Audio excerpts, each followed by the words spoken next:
찬미 예수님, 오늘은 무슨 축일이에요? 네, 성가정 축일입니다. 이 성가정 축일은 나자렛 성가정을 기억하면서 우리 가정 생활을 되돌아보도록 제정된 축일입니다. 이 축일은 1921년에 베네딕토 15세 교황님이 제정을 하셨는데, 그러니까 지금부터 한 약 100년 전쯤 전에 이 축일이 제정되었습니다. 한국에서는 이 2001년부터 이 성가정 축일부터 일주일 동안을 가정 성화 주간으로 정해서 지내고 있습니다. 오늘의 독서와 복음은 성가정을 이루려면 어떻게 해야 하는지에 대하여 우리에게 알려줍니다. 첫째로, 성가정을 이루려면 집회서의 말씀대로 부모를 공경하여 하느님의 축복을 받아야 합니다. 주님께서 자녀들로 아버지를 영광스럽게 하시고 아들에 대한 어머니의 권리를 보장하셨다. 아버지를 공경하는 이는 죄를 용서받는다. 제 어머니를 영광스럽게 하는 이는 보물을 쌓는 이와 같다.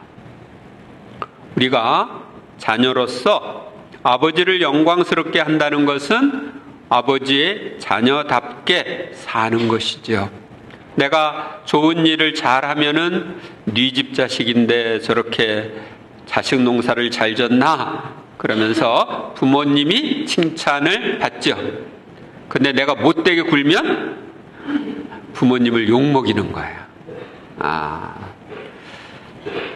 내가 아버지를 공경하는 것, 부모를 공경하는 것은 죄를 용서받고 하늘에 보물을 쌓는 것과 같다. 거기에 대한 보상이 따르는 거예요. 아버지를 공경하는 이는 자녀들에게서 기쁨을 얻고 그가 기도하는 날 받아들여진다. 내가 아버지를 공경하면, 부모를 공경하면 자녀들도 그 모범을 보고 나를 공경하기 때문에 내가 기쁨을 얻게 되는 거예요. 그리고 부모를 공경하라는 말씀대로 내가 살았기 때문에 하느님은 나의 기도에 응답해 주시는 거예요. 아버지를 영광스럽게 하는 이는 장수하고 주님의 말씀에 귀 기울이는 이는 제 어머니를 편안하게 한다. 그래서 부모를 영광스럽게 하는 사람, 부모의 말씀대로 살고 부모를 다른 사람들이 훌륭하다고 이렇게 칭찬할 정도로 내가 잘 생활을 하면 장수한다. 그리고 주님의 말씀에 귀를 기울인다. 그 말씀대로 살려간다. 이런 사람들은 제 어머니를 편안하게 한다. 말씀대로 하니까 어머니가 편안한 거죠. 얘야, 네 아버지가 나이 들었을 때 잘 보살피고 그가 살아있는 동안 슬프게 하지 마라.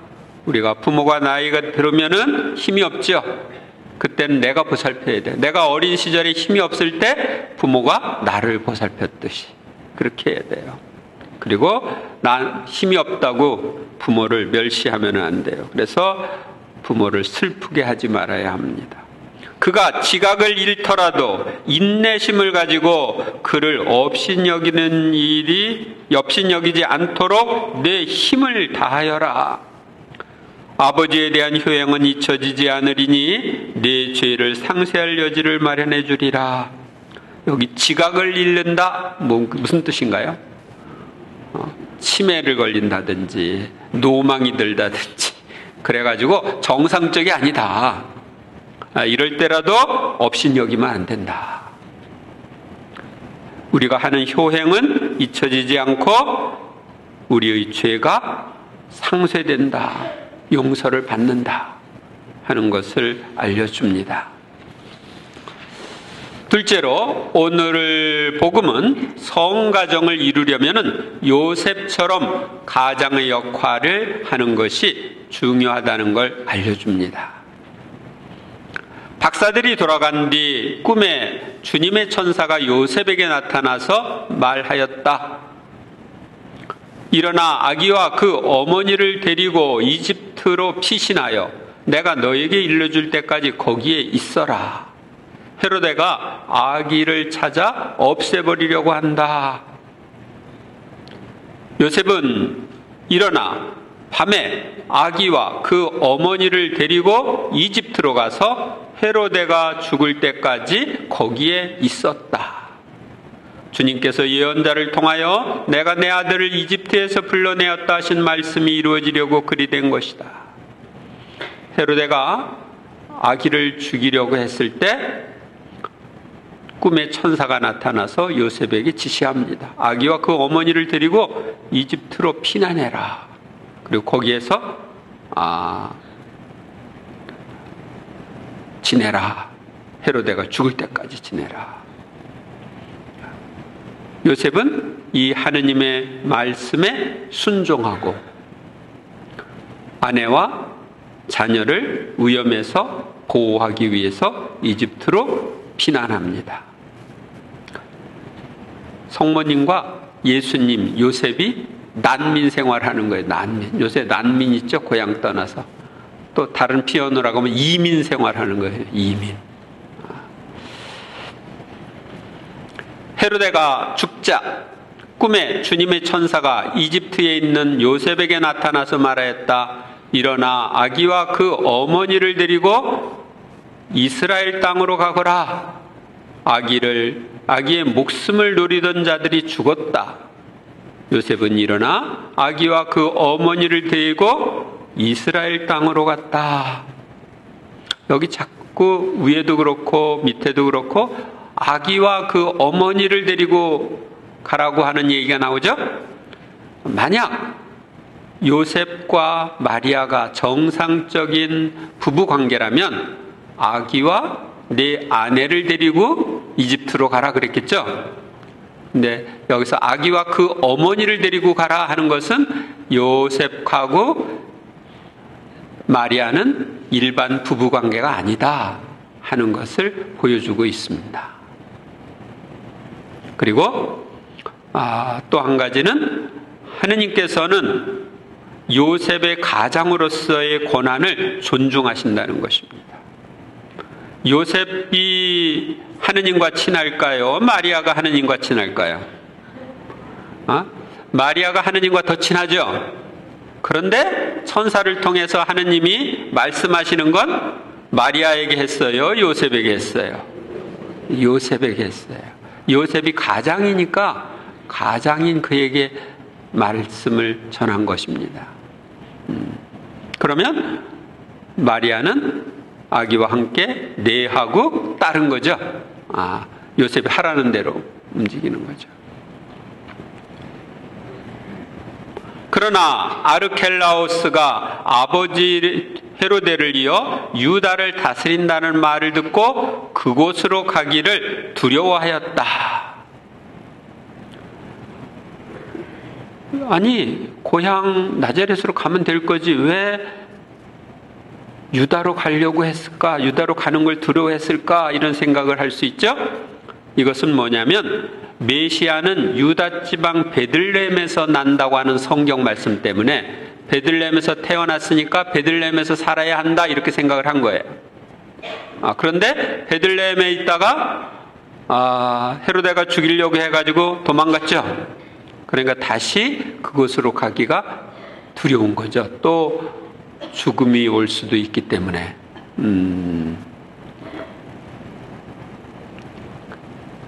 그래서 이제 어떻게 했겠어요? 어디로 가야 될까? 주님 어디로 가야 되겠습니까? 하고 기도했겠죠. 그러다가 꿈의 지시를 받고 갈릴레아 지방으로 떠나 나자렛이라고 하는 고을로 가서 자리를 잡았다. 이로써 예언자들을 통하여 그는 나자렛 사람이라 불릴 것이다 하신 말씀이 이루어졌다. 문제가 있을 때 부부가 함께 기도하면서 어떻게 해야 할지 여쭤보고 하느님이 하라고 하는 대로 하는 모습을 볼 수 있습니다. 우리도 그렇게 해야 합니다. 셋째로, 성가정을 이루려면 성경 말씀대로 가정생활을 해야 한다는 것을 오늘 제2독서는 우리에게 알려줍니다. 하느님께 선택된 사람, 거룩한 사람, 사랑받는 사람답게 마음에서 우러나오는 동정과 호의와 겸손과 온유와 인내를 입으십시오. 우리는 가족을 대할 때 형식적으로 대하는 게 아니라 마음에서 우러나오는 자세로 대해야 합니다. 누가 누구에게 불평할 일이 있더라도 서로 참아주고 서로 용서해 주십시오. 주님께서 여러분을 용서하신 것처럼 여러분도 서로 용서하십시오. 가족끼리 함께 살다 보면 불평할 일이 있죠. 그런데 그럴 때 서로 참아주고 서로 용서하라는 것입니다. 그리고 이 모든 것 위에 사랑을 입으십시오. 사랑은 완전하게 묶어주는 끈입니다. 그러니까 모든 것 위에 사랑을 입어라. 사랑을 첫 자리에 놓고 살아야 돼. 그래서 가족끼리 서로 사랑해야 됩니다. 서로 사랑하라고 하는 예수님의 계명은 1차적으로는 가족끼리 그렇게 하라는 것입니다. 그래야 일치된 가정 공동체를 이룰 수 있습니다. 그리스도의 평화가 여러분의 마음을 다스리게 하십시오. 여러분은 또한 한 몸 안에서 이 평화를 누리도록 부르심을 받았습니다. 감사하는 사람이 되십시오. 우리가 평화를 누리려면 평화이신 주님을 모시고 살아야 합니다. 주님이 나를 다스리면 내 마음 안에 평화가 있습니다. 그래서 여러분들의 안에 평화가 있으면 하느님이 함께 계신 거예요. 그런데 불안, 근심, 걱정 이런 것이 있으면 여기에는 누가 움직이는지 아세요?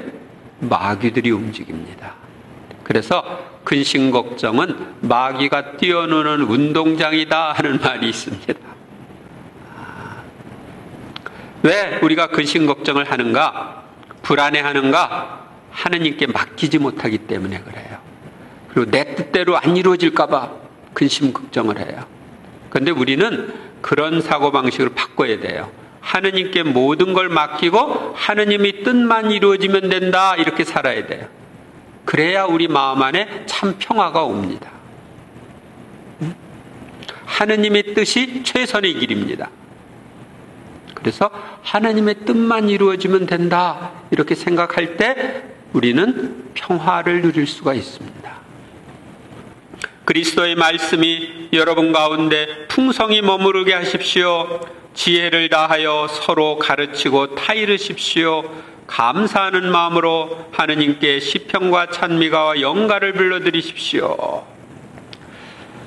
우리가 그리스도의 말씀이 풍성히 우리 안에 머무르도록 하려면은 말씀을 매일 읽고 묵상하며 실천하려고 해야 합니다.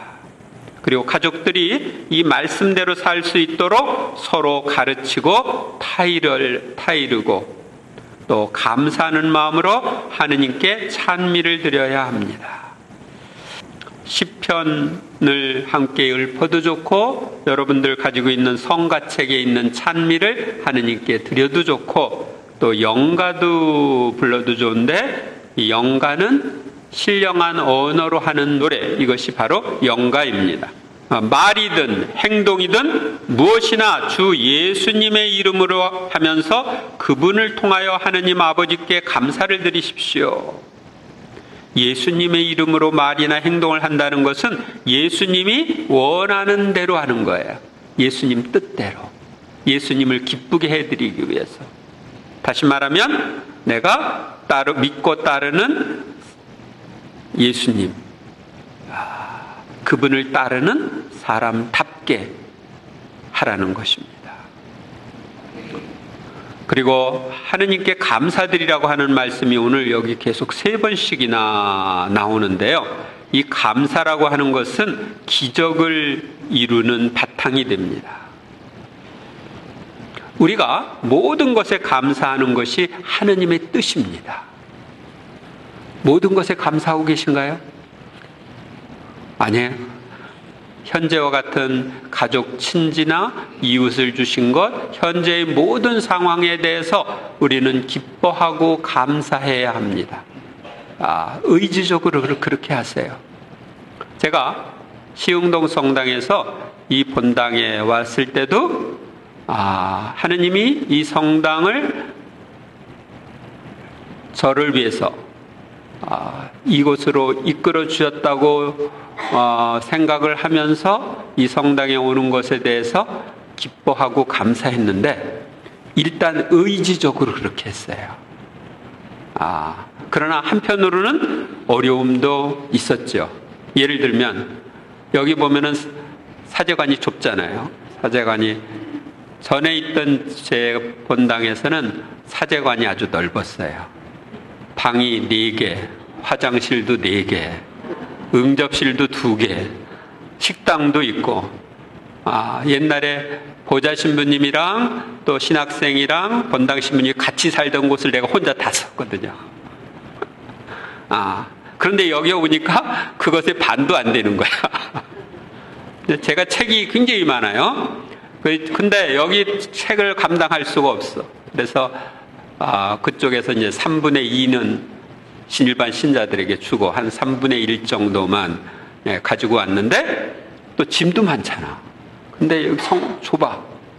그러니까 이쪽에다가 다 갖다 놓을 수가 없어. 그러나 기뻐하고 감사하는 거야. 그러니까 지금은 어떻게 바뀌었냐? 여기가 나한테 딱 맞는 집이다. 그리고 이 사랑스러운 신자들, 사랑스러운 우리 보좌 신부님, 수연님들, 그들 사이에서 사는 게 아주 행복해. 그래서 기뻐하고 감사하면 하느님이 시각을 바꿔주시고 마음을 바꿔주셔요. 아시겠습니까? 그래서 제가 여기 와서 불평불만 하나도 없습니다. 100% 만족합니다. 아셨습니까? 그래서 여러분들도 현재와 같은 모든 것에 대해서 기뻐하고 감사하는 것, 이게 하느님의 뜻이니까 그렇게 해보세요. 그러면 삶이 바뀝니다. 제가 찡그리는 거 봤어요? 미사 때 자꾸 웃죠? 왜? 행복하니까 웃는 거예요. 근데 그런 행복은 하느님 말씀대로 할 때 우리에게 주어지는 거예요. 아내 여러분, 남편에게 순종하십시오. 주님 안에 사는 사람은 마땅히 그래야 합니다. 남편 여러분, 아내를 사랑하십시오. 그리고 아내를 모질게 대하지 마십시오. 성가정을 이루려면 아내는 남편에게 순종하고 남편은 아내를 사랑해야 합니다. 자녀 여러분, 무슨 일에서나 부모에게 순종하십시오. 이것이 주님 마음에 드는 일입니다. 아버지 여러분, 자녀들을 들볶지 마십시오. 그러다가 그들의 길을 꺾고 맙니다. 성가정을 이루려면 자녀는 부모에게 순종하고 부모는 자녀를 잘 돌봐야 합니다. 오늘 독서와 복음은 우리가 성가정을 이루려면 어떻게 해야 하는지에 대해서 알려줍니다. 우리는 오늘 집회서의 말씀대로 부모를 공경해야 합니다. 그리고 성가정을 이루기 위해서 가정은 성 요셉처럼 하느님의 말씀을 듣고 그 말씀대로 가정을 이끌고 가족들을 보호하고 돌보아야 합니다. 또한 골로새서의 말씀대로 가정 생활을 해야 합니다. 이 골로새서의 말씀은 한마디로 요약하면 하느님 말씀대로 서로 사랑하고 기쁘고 즐겁고 행복하게 살아라. 감사하며 살아라 하는 내용입니다. 여러분들이 성가정 축일을 맞이해서 오늘의 복음 말씀, 독서 말씀대로 생활함으로써 여러분들 가정이 행복한 성가정이 되시기를 바랍니다.